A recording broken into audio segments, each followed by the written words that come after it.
Okay, magle-lecture tayo dito sa industrial pan natin.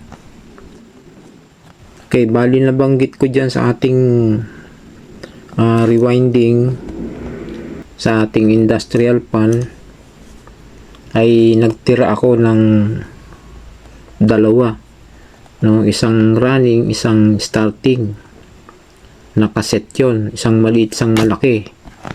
Ngayon, para malinawan kayo patungkol diyan kung bakit kailangan buo nating ilabas at hindi natin pwedeng i-cut, kasi nga kung i-cut natin, hindi na natin makukuha yung original na data nya. Okay, ito bali ipapaliwanag ko. Drawing tayo. Okay, ito yung maliit, ito yung big.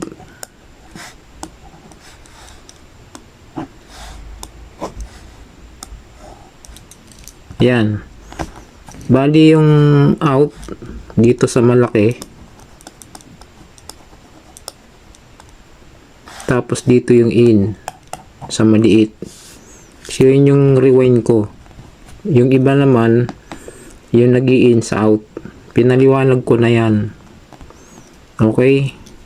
So, pag kinat natin to, kunyari ito running. Kayo, nahin natin yung running. Pag kinat natin yan, siyempre matitira yung kaputol dito. Madalas kasing ginagawa nating pagpuputol dun sa wiring. Ito naiiwan dito kasi mas masarap siyang maginawang tanggalin. So, ikakat yan dito. Okay? Pag nakat na yan, ilalabas mo ngayon to. Pag nilabas mo na, bibilangin mo yung maliit, bibilangin mo yung malaki. Okay. Nakuha mo yung bilang ng maliit, nakuha mo yung bilang ng malaki. Tapos, nag-estimate ka na ng iikutan. Pagka-estimate mo, iikot mo na yan. Dahil kung ano yung bilang na nakuha mo dito, yun ang iikot mo. Sa maliit yan. Ganon din sa malaki. Sa running yun. Kasi nga, isahan lang naman yan.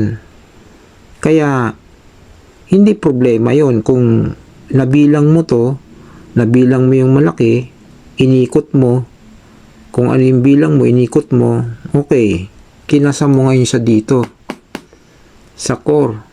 Okay na, naikabit mo na. Wala nang problema doon.